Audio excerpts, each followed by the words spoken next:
नमस्कार, मैं हूं अनुपम। इस वक्त के बुलेटिन के साथ आफत का ऑरेंज अलर्ट। जी हां, उत्तराखंड में हो रही बारिश की हम बात कर रहे हैं, जिसके चलते कई जगह पर जलभराव भी पैदा हो गया है और उत्तराखंड में एक बार फिर मौसम का मिजाज बदल गया है। देहरादून में बीती रात से ही रुक रुक कर तेज बारिश हो रही है, जिससे राजधानी के कई इलाकों में पानी भर गया है। मौसम विभाग ने 7 जिलों के लिए ऑरेंज अलर्ट घोषित किया है। देहरादून, हरिद्वार, टिहरी, पौड़ी, नैनीताल और उधम सिंह नगर के लिए ऑरेंज अलर्ट घोषित किया गया है। मौसम विज्ञान केंद्र ने आज भी कई जिलों में तेज बारिश की चेतावनी जारी की है।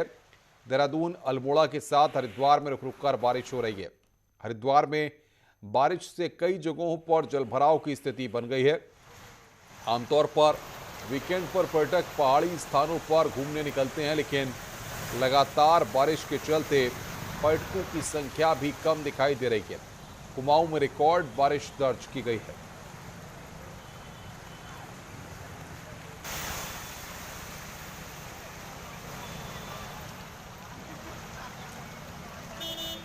और देहरादून में तेज बारिश हुई है। तस्वीरें इस वक्त हम आपकी स्क्रीन पर दिखा रहे हैं आपको।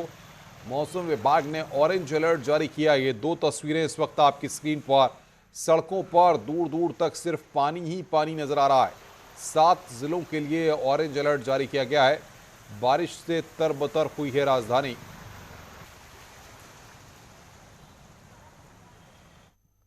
पहाड़ों पर देर रात से हो रही मूसलाधार बारिश का असर मैदान में भी साफ देखने को मिल रहा है। कोटद्वार में भारी बारिश के चलते खो और मालन नदी उफान पर है। इससे नदी के तटीय इलाकों में रहने वाले हजारों परिवारों पर बाढ़ का खतरा मंडरा रहा है। नदी में उफान आने से घबराए लोग अपने घरों से बाहर निकलने शुरू हो गए हैं और उफान थमने का इंतजार कर रहे हैं। नदी किनारे घनी आबादी वाले क्षेत्र हैं, लेकिन नदी की सुरक्षा दीवारें नहीं है। ऐसे में इलाके पर बाढ़ का खतरा और भी बढ़ गया है। दहशत में आए लोगों ने प्रशासन से सुरक्षा की मांग की है। आगे भी बहुत खतरा है। हर साल आते रहता है, करने वाला कोई नहीं करने को बोलता है, करते नहीं है। क्या करे, बहुत दिक्कत है कि 100 दिनों से हम लोग तो इधर देखते रहते, उधर से आएगी, इधर से आएगी, हमको बहुत समस्या है। हमको बहुत ज़्यादा काफ़ी खतरा है बेटा इसमें। हमको डर लगता है, राजा साहब नदी आती है तो हम रात में बाहर खड़े होकर देखते, जब कम हो जाते तो हम अंदर घर चल जाते हैं। बहुत परेशानी है हमको। कुछ तो बन जाए, सरकार हमारे कुछ करे। और बातचीत करने के लिए वीरेंद्र बिष्ट हमारे संवाददाता नैनीताल से हमारे साथ सीधे जुड़ रहे हैं। वीरेंद्र, बताइए आज मौसम का मिजाज कैसा है और किस तरीके से मौसम जो है लोगों के लिए मुसीबत बन रहा है? देखिए अनुपम, जिस तरह से मौसम विभाग ने भी चेतावनी जारी की थी, लेकिन रात से ही नैनीताल में रुक रुक कर बारिश हो रही है। हालांकि अभी हल्की बारिश है, लेकिन जो जिले में सबसे ज़्यादा असर है वो रामनगर और हल्द्वानी में है। रामनगर में तो आपदा के जैसे हालात बने थे और पूरे इलाके में बाढ़ जैसा खतरा बन गया था। हालांकि नैनीताल में थोड़ा रिमझिम बारिश है, लेकिन जिस तरह से पिछले वीकेंडों में यहाँ पर पर्यटक आ रहे थे, लेकिन बारिश के चलते वो भी इस बार काफ़ी कम है। जिस तरह से मौसम विभाग ने चेतावनी जारी की थी, उसके बाद कुमाऊं कमिश्नर ने भी कल अल्मोड़ा, बागेश्वर, पिथौरागढ़ इन क्षेत्रों को लेकर निर्देश जारी किए थे और कहा था कि इन इलाकों में खास तौर पर नजर रहेगी और जो लोग वहां पर हैं उनके लिए राशन, दवा या इस तरह की पूरी सामग्री वहां पर रख दी जाएगी। हालांकि आज संडे का दिन है और उम्मीद ये जताई जा रही थी कि कल की टूरिस्ट यहां पर काफ़ी ज़्यादा होगा, लेकिन सख्ती के चलते टूरिस्ट नैनीताल नहीं पहुंच पाया है, जिसके चलते जो पर्यटन स्पॉट हैं वो खाली फिलहाल दिख रहे हैं। अनुपम, बिल्कुल वीरेंद्र, आप बने रहिए हमारे साथ। अल्मोड़ा से किशन जोशी भी हमारे साथ जुड़े हुए हैं। किशन, बताइए वहां पर मौसम का मिजाज कैसा है और क्या दिक्कतें वहां पर पेश आ रही हैं?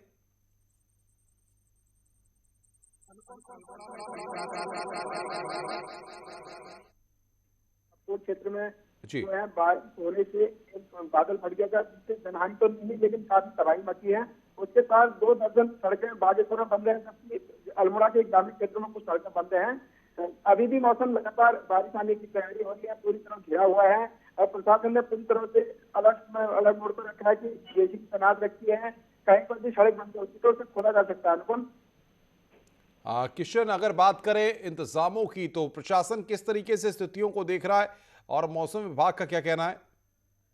प्रशासन ने एक एनडीआरएफ और एक एसडीआरएफ की टीम तैनात अल्मोड़ा में की है। इसके साथ ही जो है 64 जेसीबी अलग अलग सड़कों पे तैनात किए हैं कि कहीं सड़क बंद होती है तो तत्काल रूप से खोला जा सके, क्योंकि अल्मोड़ा पिथौरागढ़ सड़क पर ही सबसे ज्यादा दिक्कतें आती हैं। पनार के पास जो है पूरा पहाड़ टूटने के कारण कई बार 3 से 4 दिन तक सड़कें बंद रहती है, पिथौरागढ़ का कनेक्शन कट जाता है, तो इसलिए वहां पर 2 जेसीबी तैनात करके कि सड़क बंद हुई तो तत्काल खोला जा सकते हैं। इसके साथ ही प्रत्येक सड़कों पर जो है जेसीबी तैनात किए हैं, सभी अधिकारियों को अलर्ट मोड पर रखा है जिलाधिकारी ने। किशन, आप बने रहे हैं हमारे साथ। देहरादून की ओर रुख करते हैं सुनील नप्रभात। सुनील, आज सड़कें चारों तरफ पानी से लबालब भरी हुई दिखाई दे रही हैं, ऐसे में क्या मौसम का मिजाज आज है और क्या मौसम विभाग के अधिकारी कह रहे हैं?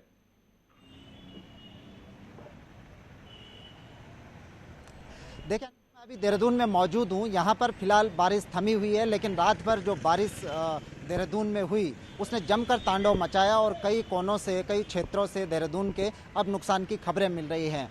जहाँ तक मौसम विभाग की बात करें तो मौसम विभाग ने आज कुमाऊं और गढ़वाल के कुछ रीजन में हैवी से हैवी रेनफॉल और एक्सट्रीमली रेनफॉल की संभावना जताई है, यानी कि कुछ क्षेत्रों में, कुछ इलाकों में भारी से भारी बारिश हो सकती है। इसके लिए अलर्ट जारी किया गया है और वेदर डिपार्टमेंट का कहना है कि कल भी यानी 19 जुलाई को भी मौसम कुछ इसी तरह रहने वाला है। इसके लिए तमाम जगहों पर, खासकर पहाड़ी क्षेत्रों में जहां जहां हैवी रेनफॉल की संभावना जताई गई है, चाहे वो पौड़ी हो, बागेश्वर हो, पिथौरागढ़ हो, चंपावत हो, इन क्षेत्रों में डिस्ट्रिक्ट मजिस्ट्रेट को कहा गया है कि वो अलर्ट रहें और ख़ासकर लोगों को उन क्षेत्रों में जाने से रोकें जहां पर कोई डिजास्टर की संभावना हो सकती है। जी बिल्कुल, आप बने रहें सुनील हमारे साथ। हरिद्वार से पुलकित शुक्ला भी हमारे साथ हैं।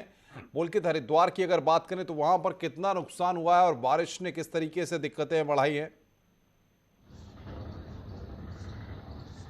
देखिए, हरिद्वार में यदि बारिश के स्तर की यदि बात करें तो हरिद्वार में इस बारिश के सीजन में जो औसत से कम ही बारिश अभी तक जो है यहाँ पर होती आ रही है।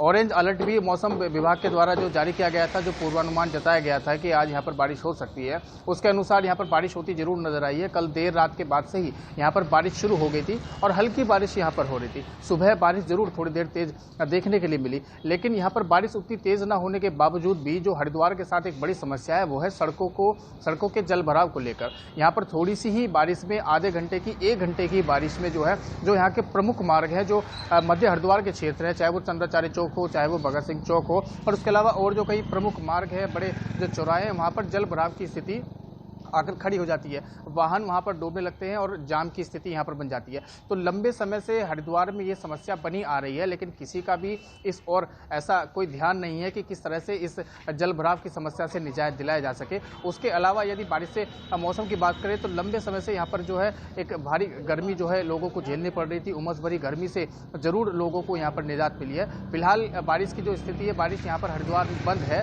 और लेकिन जल भराव की यदि बात करें तो जाम की समस्या कई जगह पर बनी हुई है।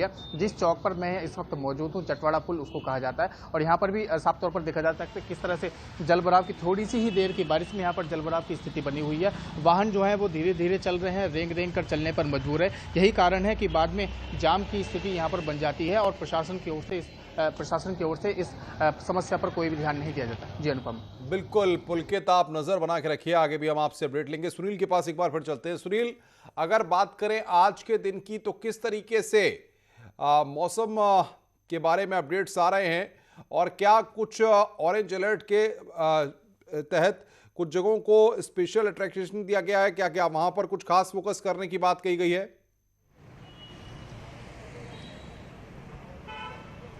बिल्कुल अनुपम, जिस तरह से वेदर डिपार्टमेंट ने फोरकास्ट किया था कि 18 को कुछ डिस्ट्रिक्ट में, खासकर कुमाऊं रीजन में बेहद हैवी रेनफॉल हो सकता है, उसका रिजल्ट देखने को भी मिला। और जो अभी तक जो रिकॉर्ड हमारे पास आए, जो आंकड़े आए हैं, सबसे अधिक बारिश अभी खटीमा में रिकॉर्ड की गई है, जहां 83 mm बारिश हुई। इसके अलावा बनबसा का एरिया है, हल्द्वानी का एरिया है, जहां पर 73 mm बारिश हुई, यानी हैवी रेनफॉल इन स्थानों पर हुआ। इसके लिए अलर्ट किया गया है। जो SDRF है, डिजास्टर मैनेजमेंट की टीमें हैं, उनको अलर्ट मोड पर रखा गया है। लोक निर्माण विभाग को अलर्ट मोड पर रखा गया है, और कोशिश ये है कि कहीं सड़कें बंद होती है, कहीं कोई डिजास्टर होता है तो तत्काल वहां पर रिलीफ कार्य शुरू किया जा सके। अब धीरे धीरे अलग अलग क्षेत्रों से, अगर सिर्फ देहरादून की भी बात करूं तो यहाँ पर भी अलग अलग क्षेत्रों से अब नुकसान की खबरें मिल रही हैं। गोविंदगढ़ में कई घरों में पानी घुसा है, तो इधर मालदेवता क्षेत्र में एक बार फिर मलबा आकर लोगों के घरों में घुसा है। ये सूचनाएं अब धीरे धीरे आ रही हैं, लेकिन प्रशासन ने अलर्ट मोड पर रखा है सारी टीमों को कि जहां से भी कोई सूचना आती है, कहीं मलबा घुसने की बात आती है, जिस तरह से देहरादून के लिए भी आज हैवी रेनफॉल का फोरकास्ट किया गया है, तो इसके मद्देनज़र प्रशासन को अलर्ट मोड पर रखा गया है ताकि लोगों को तत्काल रिलीफ पहुंचाया जा सके। जी सुनील, आप नजर बना के रखिए, आगे भी हम आपसे अपडेट लेंगे। सुनील प्रभात हमारे संवाददाता बड़ी खबर पर हमें अपडेट दे रहे थे। पुलकित किशन हमारे साथ जुड़े हुए थे। आप सबका बहुत बहुत शुक्रिया तमाम अपडेट्स हम तक पहुंचाने के लिए, क्योंकि जाहिर तौर पर बारिश के चलते मुसीबतें बढ़ी है और निगमन की पोल के यहां पर खुलकर सामने आई है, जिस तरीके से पानी ही पानी चारों तरफ नजर आ रहा है।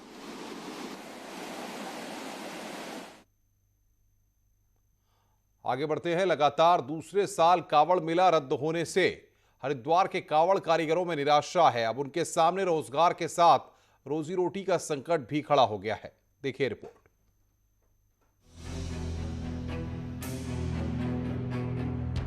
हर साल होने वाली कावड़ यात्रा में हजारों लोग धर्मनगरी हरिद्वार में आते हैं, जिससे स्थानीय लोगों को रोजगार भी मिलता है।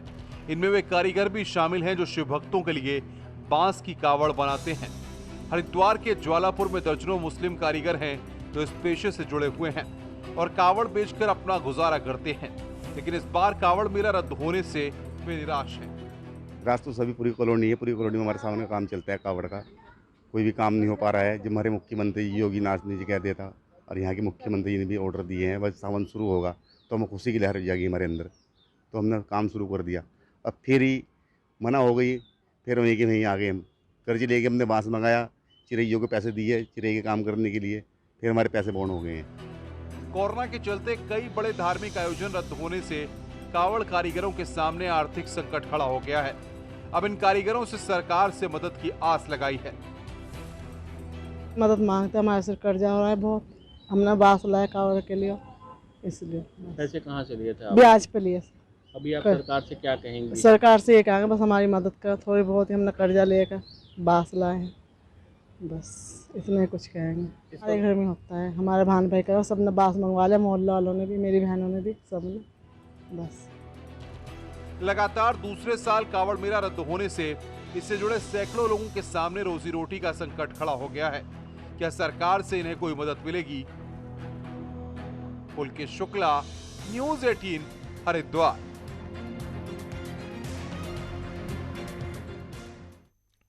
खबरें और भी हैं, फिलहाल एक ब्रेक के लिए, ब्रेक के बाद जल्द हाजिर होते हैं।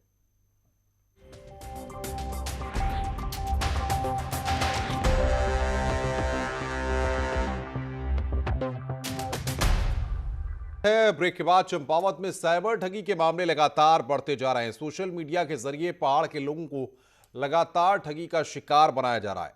स्थानीय लोगों ने जहां ठगी के मामलों पर रोक लगाने की मांग की है, वहीं पुलिस का कहना है कि जिले में अब तक 11 मामले सामने आ चुके हैं, जिनमें 7 मामलों में आरोपियों को गिरफ्तार किया जा चुका है। बाकी पर भी कार्रवाई की जा रही है। साइबर ठगी के मामले पहाड़ों में बहुत ज़्यादा आ रहे हैं। गांव की भोली भाली जनता को साइबर ठगी के मामले ठग देते हैं, जिससे प्रशासन को सख्त से सख्त कार्रवाई करनी चाहिए। तो ये भी देखने में आ रहा है कि जो पहाड़ के जो लोग हैं उनको ज़्यादा विक्टिम बनाया जा रहा है इस तरह के केसेस में। उसमें जनपद चंपावत पुलिस के द्वारा निरंतर कार्रवाई करते हुए इस वर्ष 11 मुकदमे दर्ज किए गए, जिसमें 7 केसेस में अभी तक गिरफ्तारी कर ली गई है। 4 अन्य केसेस पे भी हमारा काम चल रहा है, जिसमें टिहरी जिले में पर्यटक स्थलों पर पर्यटकों की तादाद बढ़ने से कोविड गाइडलाइन का पालन कराना प्रशासन के लिए चुनौती बन गया है। हालांकि इसके लिए प्रशासन द्वारा निर्देश जारी किए गए हैं और बिना कोविड नेगेटिव रिपोर्ट के पर्यटकों को एंट्री पॉइंट पर एंट्री नहीं दी जा रही है। टिहरी झील बोटिंग पॉइंट पर भी कोविड नेगेटिव रिपोर्ट के बाद ही पर्यटकों को बोटिंग कराई जा रही है और कोविड गाइडलाइन का सख्ती से पालन करने के निर्देश दिए गए हैं। सरकार द्वारा जो भी हमें गाइडलाइन दी गई है, हम उसका पूरा प्रयोग कर रहे हैं और लगातार जिलाधिकारी महोदय से लेकर टिहरी झील विशेष प्राधिकरण हमें नॉर्म्स बताते रहते हैं कि जब भी कोई परिवर्तन होता है, चाहे आरटीपीसीआर रिपोर्ट हो, तो सख्त करके बिना आरटीपीसीआर रिपोर्ट के टिहरी झील में नौकायन पे किसी भी व्यक्ति, चाहे वो हमारा रिश्तेदार भी हो, उस व्यक्ति को भी हम नहीं जाने दिया जाता है। और सभी कोविड-19 के नियमों का अनुपालन करते हुए वो लोग संचालित करें और सभी तरह की, चाहे वो जिस जिस जगह से पर्यटक आए उसकी RT-PCR रिपोर्ट बहुत जरूरी है। आगे बढ़ते हैं। राज्य में भू कानून को लेकर प्रदेश भर में एक मुहिम चली है। सोशल मीडिया में भी हिमाचल प्रदेश की तर्ज पर पर्वतीय राज्य उत्तराखंड में भी लोग भू कानून चाह रहे हैं, जिससे प्रदेश की जमीनें भूमाफियाओं से बचाई जा सकें।